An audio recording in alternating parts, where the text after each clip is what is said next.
सुप्रभातम आपका दिन शुभ हो मंगलमय। मैं आप लोगों के सामने आज का विचार प्रस्तुत करने जा रही हूँ, जो इस प्रकार से है। काल करे सो आज कर, आज करे सो आज, कल में प्रलय होएगी, गौर करोगे कब। काल करे सो आज कर, आज करे सो अब, पल में प्रलय होएगी, बहुर करोगे कब। इस दोहे में कबीरदास जी ने समय की महत्ता को बताते हुए कहा है कि हमने कोई भी कार्य जो है समय रहते हुए करना चाहिए। किसी भी कार्य को समय पर करने से जो है उस कार्य की पूर्णता होती है। हम किसी काम को जो है अगर कल करें तो हमको उसको आज ही करना चाहिए, और जिसको हमको आज करना है उसको हमको अभी करना चाहिए। इसलिए जब उस कार्य के पूर्ण होने की पूरी संभावना होती है। पल में प्रलय होएगी, मतलब समय बीतता जाएगा तो वो काम क्या होता है, छूट जाता है ना। मान लो कि कल हमारी परीक्षा है, कुछ दिन के बाद तुम्हारी परीक्षा होने वाली है, ठीक है। तुम्हारे कुछ ऐसे पाठ होंगे जिन प्रश्नों में से, जिन पाठों में सवाल आएंगे, है ना।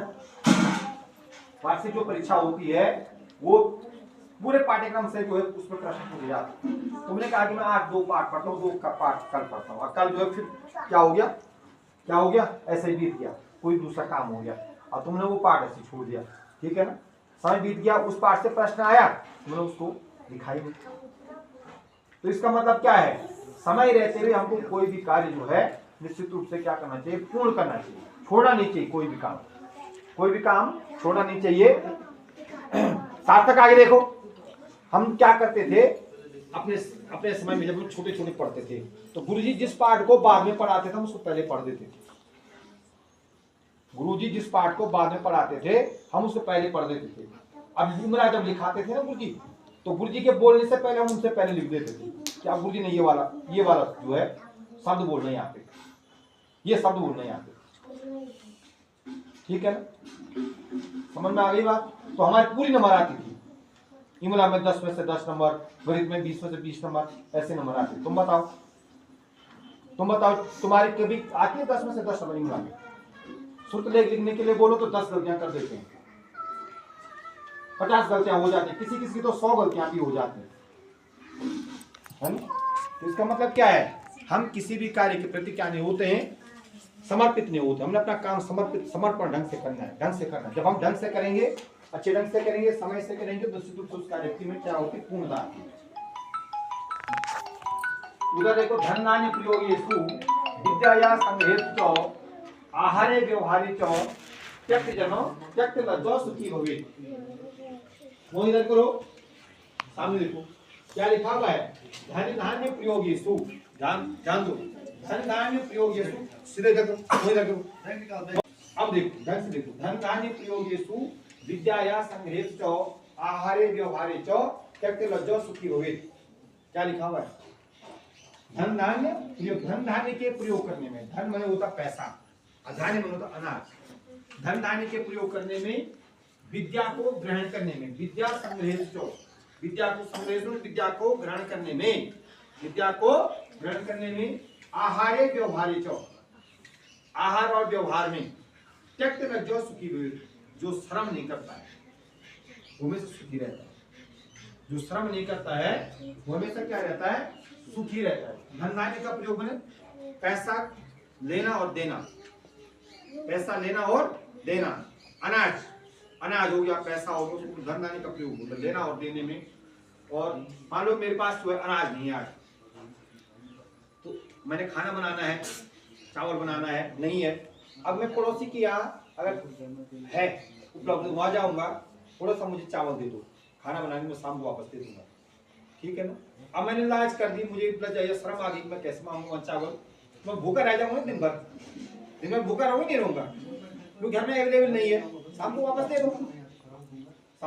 दे दो, मुझे कहीं पर बहुत जरूरत है पैसे की, ठीक है। मैं बोलूंगा उससे क्यों लूंगा पैसे, तो मेरा जहां के लिए मुझे जरूरत है वो काम क्या हो जाएगा, वैसे छूट जाएगा, वो काम ऐसा ही छूट जाएगा। तो इसलिए हमको ये नहीं सोचना चाहिए कि हम किसी से पैसा ले रहे हैं या किसी से कोई चीज ले रहे हैं तो हमको क्या होगी, शर्म होगी, क्या होगी, शर्म नहीं करनी चाहिए, शर्म नहीं करनी। विद्या संग्रहेतु, विद्या में ज्ञान कहीं पर भी मिल सकता है, कोई छोटा देता है, कोई बड़ा देता है, छोटे भी ज्ञान देते हैं, बड़े भी ज्ञान देते हैं, अपने से छोटा भी कुछ ना कुछ शिक्षा देता है, ठीक है। तो उसको भी ग्रहण कर लेना चाहिए, उसकी भी बात सुन लेनी चाहिए, उसकी बात ढंग से सुन लेनी चाहिए। ठीक, आहारे व्यवहारे, तो खाने में भूख लगी है पेट में, ठीक है, शर्म करें ना, मैं नहीं खाता हूँ, मैंने अभी खाना खाया, पेट में तो क्या लगा, भूख लगा हुआ है ना।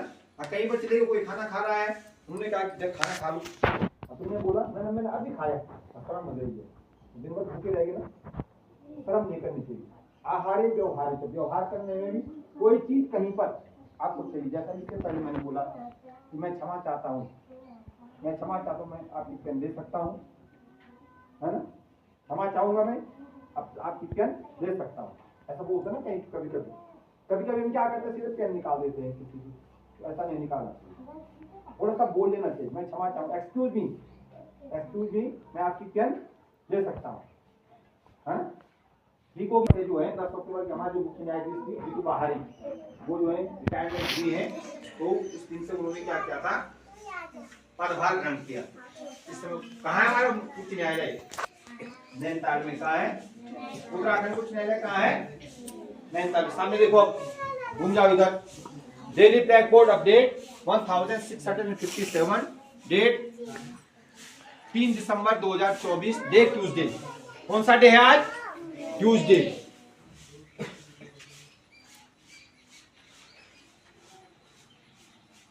Tuesday today short. प्रतिभा सब में है कि तो लक्ष्य तक वही पहुंचेगी जो अथक मेहनत और प्रयास करते रहेंगे। प्रतिभा का मतलब होता है टैलेंट, अंग्रेजी में टैलेंट बोलते हैं। हर कोई हर काम जानता है, लेकिन उसको करने का जो है कौशल होना चाहिए। लक्ष्य तक वही पहुंचेंगे जो मेहनत करते हैं, परिश्रम करते हैं और प्रयास करते हैं। ठीक हो गया। दीप मने होता है बधिरा, बहरा। दीप मने बहरा। दीप किसको बोलते हैं, जो सुनता नहीं, बहरा। ठीक, बधिरा बहरा। टुडे अंतरराष्ट्रीय दिव्यांग दिवस है 3 दिसंबर, और जयंती है डॉक्टर राजेंद्र प्रसाद, भारत के प्रथम राष्ट्रपति हुए हैं। 3 दिसंबर सन 1884 ईस्वी को डॉक्टर राजेंद्र प्रसाद जी का जो है क्या हुआ था, जन्म हुआ था, और हमारे देश के प्रथम राष्ट्रपति हुए हैं। डॉक्टर राजेंद्र प्रसाद जी जो हैं हमारे देश के क्या हुए हैं, प्रथम राष्ट्रपति हुए हैं। और कब उनका जन्म कब हुआ था, 3 दिसंबर सन 1984 को, 3 दिसंबर सन 1884 को जो है कि उनका जो है जन्म हुआ था। कहाँ पे, बिहार में। बिहार में जो है, और 28 फरवरी 1963 को जो है उनका निधन हुआ।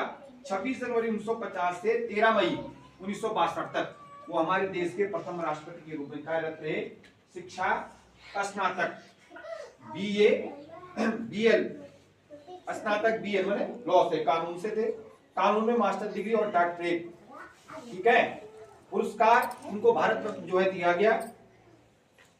इनके पिताजी का नाम था श्री महादेव सहाय और माताजी का नाम था श्रीमती राजवंशी देवी।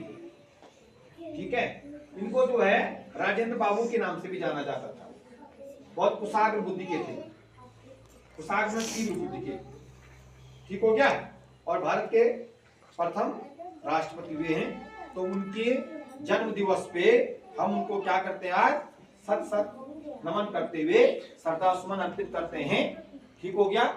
भारत के सर्वोच्च न्यायालय के वर्तमान मुख्य न्यायाधीश न्यायमूर्ति संजीव खन्ना हैं। ठीक है।